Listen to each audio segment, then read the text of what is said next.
Hello everybody, welcome back to Road to Master. I hope you all have an amazing day. We're starting off, we have the white pieces against the 1783 from Iran. Now, the eagle-eyed viewers may see that we're now on 10 minutes flat.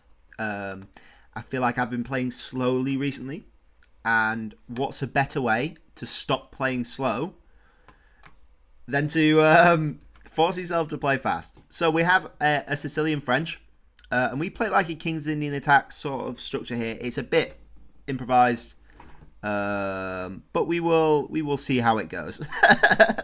As per usual, we will see how it goes. Yeah, 10 minutes flat. So I'm not particularly used to playing without increment. I usually only play with increment, to be fair. So it's something we need to watch out for. They have played this super weird with this bishop to d6 and bishop back to b8. I'm not particularly sure why. Let's keep going with our h4 idea. I don't know if I've explained this recently. The plan here is to get the rook to e1, and bring this knight on this really weird path round and potentially sack on h6. That's my big idea, and that's what we will be doing. And they have played this super strange. Usually a d5 comes quite quickly. They've decided for an f5 instead, which is fair enough, I guess. We will take. We will take. I don't see why I can't take. They've taken with the knight, which is wild. I guess I will go knight e4, looking for potentially a bishop g5. And we've got the knight round. It's a bit of a weird way we've got the knight round, but the knight is there. We can still do bishop c5 if we wish. And then just take this, I guess. Free pawn. Free pawn question mark. Play d4. Seems okay to me. Seems okay to me. Now 10 minutes, yeah. It's an interesting one. We're definitely going to see way more blunders, but that's what's entertaining, you know. So I think it's a win-win, really. You get quicker games. I know a lot of you aren't particularly fond of sitting through an hour's worth of me waffling on. I think actually d5, d4 is the way to go here. Yeah, so some of my games have been dragging on a bit, like an hour plus, which is a bit too much, to be fair. Like, I'm all for listening to myself talk, but I think an hour's worth of me is a bit too much. So hopefully we get some shorter videos, which will be good. I think it's just a good idea in general, you know. I don't think anything can go wrong. Anything can go wrong at all. You know, nothing can ever go wrong doing new and stupid things. So that being said, I think we have a nice position here. I think we have a nice position. We go in knight f to e5, so this knight can keep hold of this bishop. Potentially even a king h2 with the rook g1 pushing these pawns. Whoa! What? Why? What? Takes? I guess. The bishop's not hanging. The knight's covering. Now the bishop can sit on g3 quite happily. Yeah, that was a weird move. That was a weird move. So the queen's gone to g6. So we just moved the bishop back to g3. So it was hitting that. So potentially like a... I don't even know what the plan was there. You can't... I don't know.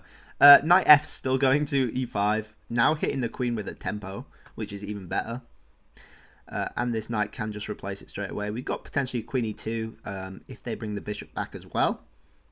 This a rook's going to join in the game. I think we're just living happy here. Think we're just living happy.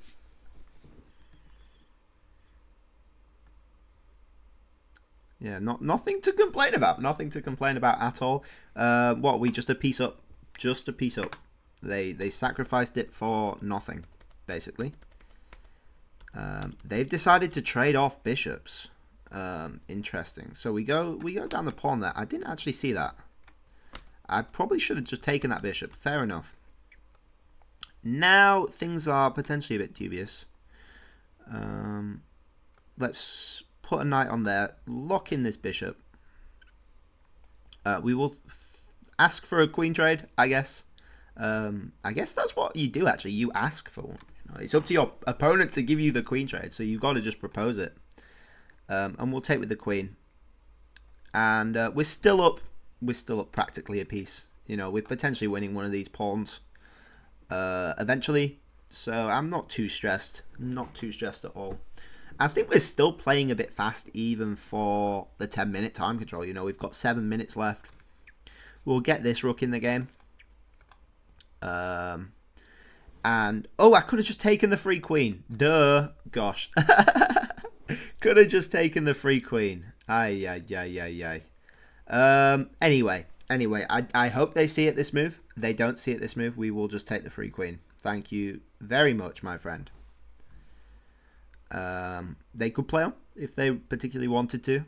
I think another good thing with the 10-minute games, it gives us a bit more time to look at theory after the game, because that's something I really need to improve, is my opening theory. So, you know, with shorter games, hopefully, you know, not only will it be shorter videos, but we get more analysis out of it. So, what have we got here? We have 88.1% versus 74.7%. Pretty clean-cut game. 22-50 versus 15-50. No brilliancies. We got a great move, unfortunately. Nope, I'm not sure why I said unfortunately. No brilliancies, unfortunately. We have a great move, though. That's what I was trying to say. And here we have the setup here. Now, chess.com is going to give me a ton of inaccuracies, I am warning you. So, don't be afraid. This is my theory, though. So, it is sort of okay. It's just not the best move in the position. So, the computer did not like this bishop d6 idea at all. And I didn't either. And then they go back. And I know going back to like an a7 is generally a good move. So I guess this is similar, just okay. And it is a strong bishop, to be fair. Especially when you see your opponent doing an early like kingside castle, it's going to be a strong bishop. We play h5 like we do. h4, sorry. Get the knight across. And then they play an f5. f5 is quite an unusual move. It is common, but later on in the system, to sort of undermine the center once it's locked up. And we just take. Apparently, take's not the best. Queen e2, which is also a common move, but right at the start. So it wasn't really crossing my mind. I didn't feel like there was a need to immediately do that. I felt like taking was just sort of fine. And they took back with the knight, which I thought was weird. I feel like pawn takes is better, so you have the f4 break. It's stopping my knight coming to e4 as well. So I feel like that was better. We get the knight to e4, which I think is quite comfortable. I was surprised they didn't play a d5 in that situation. It seems okay. Computer's disagreeing with me. Knight takes c5. Oh, because you hang the pawn. That's probably why. Queen to e7. Yeah, to protect the pawn. But it does allow bishop to g5. And apparently this is still dead equal. Dead even. Computer saying 0, 0, 0, 0, 0, 0. Queen f7. I guess just lining up more pieces on the f-file. But we get the pawn no matter what. And then d4. I was going to speed move like a knight d3. d4 is 100% the right move. Stopping any e5. Creating this nasty backwards pawn. And locking in this light squared bishop to a not very nice place, we'll say. Move the knight back, reroute it. And here they sack the pawn, which apparently isn't even like the worst move they could have done. It's a good move according to chess.com, but the position is horrible anyway. Right from d6. Right from d6. So d5, sorry. d6 is the right move. I'm guessing just supporting an e5 push to avoid the backwards pawn. And this is 3.3 here. And then it only goes to 4.4 after the knight sack, which is wild. And again, I said I probably should have taken that bishop. We allowed them to lose a pawn. And then we missed the free queen here, of course. They miss it again, and we just take. So, now we've seen that, let's have a look at some opening theory. So this is the French Sicilian. So this is the Sicilian. Knight f3, e6 is the French Sicilian. And you can see this is just a French. And oftentimes, I guess the theory would be to sort of lock this up. And sort of play it like an advanced French. So, I guess that's the idea. We go for d3. So d3 is what I call the King's Indian attack.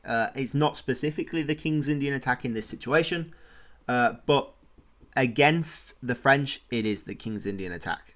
So c5 is the only thing different, but c5 often does happen in the King's Indian attack anyway. I'll give you an example. d3, there we go, there, c5, and I usually play a c3 here, which isn't the best move, but it's not particularly bad. I quite like it. So you see here, this basically is the same thing. And the knight comes to c6, which is also a very common move. And here I play c6 simply because I don't like this knight exchange in the center. I want to stop this knight getting to d4. I find this extremely annoying to deal with. So I just start playing c3. And as you know, I'm a big fan of c3, especially when you play e4. So c3, d4, I'm not a fan of. c3, e4, I am a very big fan of. So that's how my brain works. And then usually they end up with a d4, and you play this usual sort of King's Indian structure. Yeah, that's all good. Knight d2 is the move, just to support this. And then you sort of play it out like this. Fianchetto, the rook can come in. Castles. They often try like this sort of thing.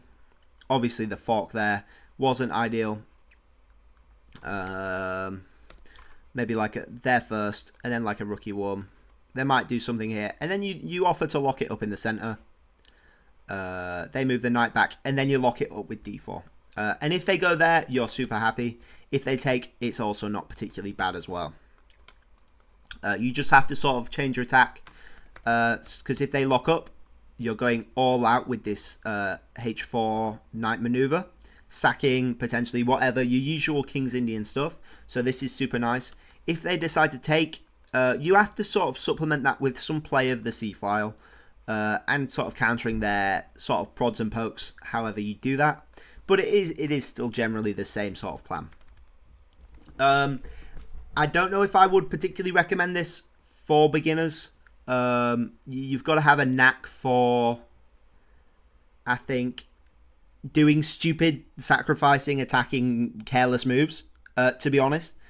You don't need particularly much theory for it, but if you are more of a positional player, I wouldn't particularly recommend this. That being said, play what you want. So that's my theory on the King's Indian attack. We'll go back to where we were. They play this, we continue on, and we just sort of improvise from here. And yeah, that's that. I hope you all enjoyed this little faster version. Please let me know what you think in the comments. I can keep doing it, I can stop doing it, I can do whatever. But anyway, thank you all for watching. I hope you all enjoyed. Please like if you liked. Please subscribe if you really liked. And I'll catch you guys all tomorrow. Bye-bye.